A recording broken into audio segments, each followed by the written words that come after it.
Good evening, everyone. I'm Mark Eiglarsh, sitting in for my dear friend, Dr. Drew. Thank you so much for letting me keep the chair warm for you tonight. Ludicrous. Mark, why are you sleeping through Kelly's court? I really I want to know, Mark. Is it my turn? Thank you, Kimberly. The sheer length of her arguments affords me the opportunity to catch up on some needed rest. Oh, could you want it? But I wouldn't want the burden of proof lowered to get the guy who killed my son. The minute we lower the burden of proof for Zimmerman, for Casey Anthony, for OJ, whoever else you think might have gotten away with it, then when you're arrested, that burden of proof is lowered and we all suffer. Roland, Mark makes an excellent point here. There was a poll recently of people who hate people, and apparently Casey Anthony was on the list of the most hated person in the United States, more hated than Sandusky and Bernie Madoff. Do you think wow. And by the way, you know who was number 2? This surprised me. Kim Kardashian? Really? For real. Stop it. For real. Because they can't keep up with her. Right. That's the problem. I think I have an answer. I think it's in Mark's studio. Can you please cut to Mark's studio? Zero in on his studio for me, please. Mark, please give me a full screen. There. Mark, the fog. Yes, Drew. What's happening? What are you talking about?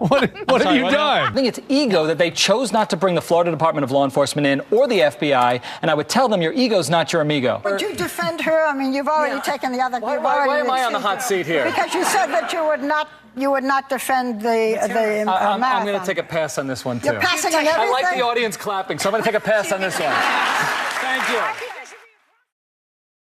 Thank you, Florida Bar, for giving me the opportunity to tell you my story and share with you what I've learned.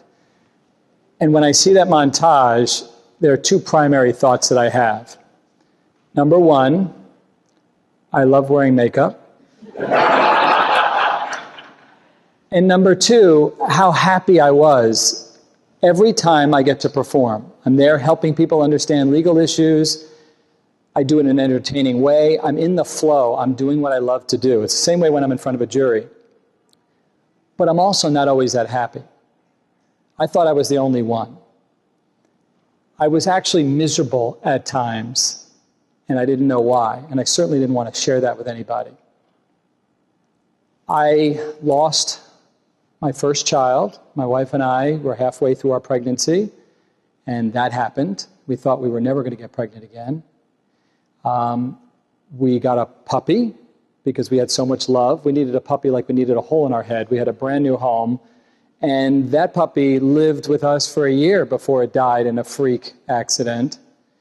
We were miserable. Our life was challenged at the time. Professionally, I don't need to tell you what it's like to be a litigator. We live a very stressful life. People come to me to defend them when they've got problems. Those problems became my problems. Judges, some of them, make their problems my problems. Clients they're putting their lives in my hands every day. I take that very seriously. It's very sacred to me. Very stressful. Prosecutors, some of them a little cantankerous. Every day, it was affecting my happiness. So there'd be highs. For me, it wasn't always low. There'd be tremendous highs and then lows minutes later, depending upon who cut me off in traffic, depending on how I was treated, depending on whether I got the plea offer I wanted. And it was up and down. I remember the day that I said, I need to change. My behavior had become intolerable to me. I was at a gas station and some woman was waving. You got the thing, you got the thing. And I was so rude to her. I put my window down and said, what? She said, you got the thing. And I looked back and I literally drove away from the gas station with the pump still in my tank. I will tell you, those are very expensive to replace. In my mindset, first, I said to the woman, you couldn't have told me sooner? Who does this? This is sick behavior. And of course, I'm negotiating with the gas station. You can't just pop it in? You're going to charge me that kind of money? I needed to do better. My family at the time, they needed me to do better. My angel needed for me to do better. And if anyone thinks I'm that flaky, I'm referring to my dog, Angel, my golden doodle. So I committed to trying to figure this out. And The bar wasn't around at the time with this wonderful wellness stuff. Thank you, Dory. Thank you to the bar. I didn't know I was alone. So I'm reading any books that I could possibly get. I'm traveling with my wife to hear different speakers around the country. I'm doing whatever it takes. And I compiled information that I thought one day I can use to help people. And I came up with all these realizations that I started to practice in my life. And I've got a few minutes to share with you the top 5 realizations. Great news, by the way. If you pick this up in the next 10 minutes, you'll have happiness guaranteed or your misery back. A little bit of an overpromise, I think so. First thing is that happiness is a decision. I was waiting around for somebody to make me happy, right? I had to first decide, I need to be happy. Now, there are those out there who say, who gives a crap about this happiness stuff? I just want more productivity for my employees, for myself, and that's what it's all about. Well, for you guys, I put together this slide. It pertains not only to the law practice, but all businesses. The benefits of being happy in the workplace include 20% better production out of your employees than companies with unhappy employees. 37% greater sales, 3 times more creative. The statistics make it very clear that happiness is the way to go. Okay, so that's an easy one. You've decided to be happy. So now let's talk about what's on everybody's mind right now. Frogs. Not bunnies, frogs. 3 frogs are on a lily pad. 2 decide to jump off. How many are left on the lily pad? All 3. Because 2 merely made the decision to jump off.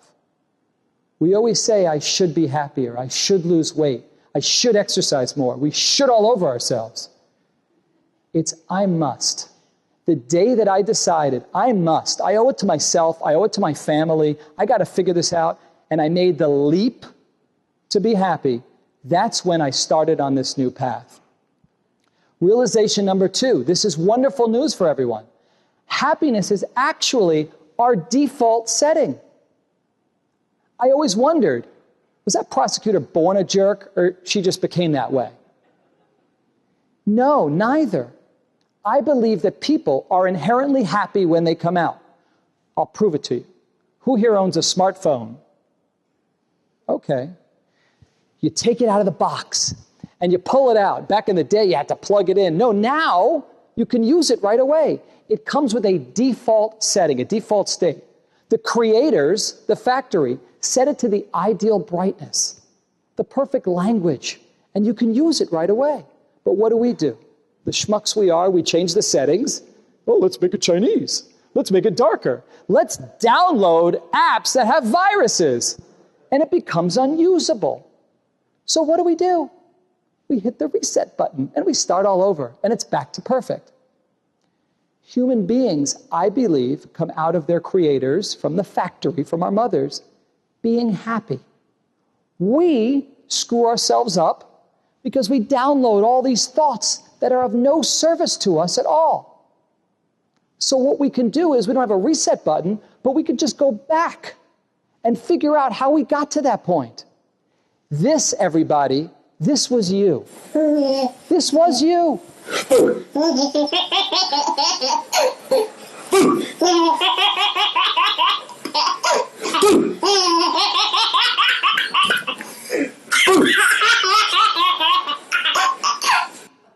That was us. What the hell happened to us? Now we grow up to be teenagers, and if you're like my kids, they're not happy till they have the latest iPhone. And then as adults, we're not happy until we become Florida Supreme Court justices. Or we're not happy till we get a raise. We're not happy until and unless. What happened? It's because we learned. We were trained to believe, erroneously, that happiness comes from the outside. Right? We're told at a very young age, here, say mama, say dada. And then you repeat those words. And like me and my wife did, yay, good boy, good girl. And then you take those first steps, good boy, good girl. It's intoxicating. You want more of that. You want the gold star from the teacher. I wanted every debate trophy there was. It didn't even matter how I got it. I just wanted it. If I had to cheat, I'll cheat. Whatever it takes. I just want the happiness from the outside. In the law profession, whatever it takes, we want to be in that Florida bar news. We want people to say, you're a great lawyer, you're the best. No. I thought if I just made a certain amount of money, I'll be happy. Well, that came and went. Most lottery winners, they're broke and they're miserable. They wish it didn't happen, right? We heard one speaker talk about this earlier. This is the right formula, not what we've been told. We've been told, sacrifice, sacrifice, sacrifice. You'll have success, and when you have success, you'll be happy. That's what I thought. If I could just get on this show, I'll be happy. Things will be great. If I could just, if, and it never came. I turned 50 recently, very recently. I'm going, what the hell happened here? The key is to be happy right now, and then the success, my goodness, it comes. Realization number 4, your brain is not always serving you well. It is not. Let's talk about that. Before I talk about how the brain isn't always your friend, let's give it props. Let's talk about how wonderful it is. It is made up of 200 billion neurons, hundreds of trillion connections. It is the most complex machine on the planet. Way to go, brain. You do such magnificent things. Anybody sitting here thinking about how their heart's going to have to pump blood to their body, or anybody thinking about their lungs, right? No, your brain allows you to do this. Maybe it shouldn't, you know? You could do wonderful things. It actually saves your life. It told you that you needed to be somewhere else, so you're leaving the room. That's wonderful. That's okay. It really does save your life, right? He needs to know that that red stuff is blood, and that means there might be a shark. And these people need to know, my goodness, I need to get out of the water. Let me tell my feet to move quickly and get out of there. The brain's wonderful, right? Okay. But then there's this. Does this look familiar? I call that incessant thought. The average person has 50,000 thoughts per day. But we as lawyers, we ain't average. I'm thinking maybe 200,000 a day. 300,000 for some who are billing for it. Constantly, there is a flow of thoughts. I'm going to let you all into my brain. This is what it looked like, okay?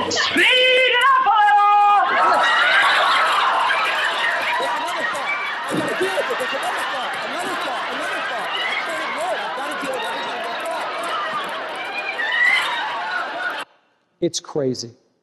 And what are those thoughts that our brain, that organ, is sending to us? What are those thoughts?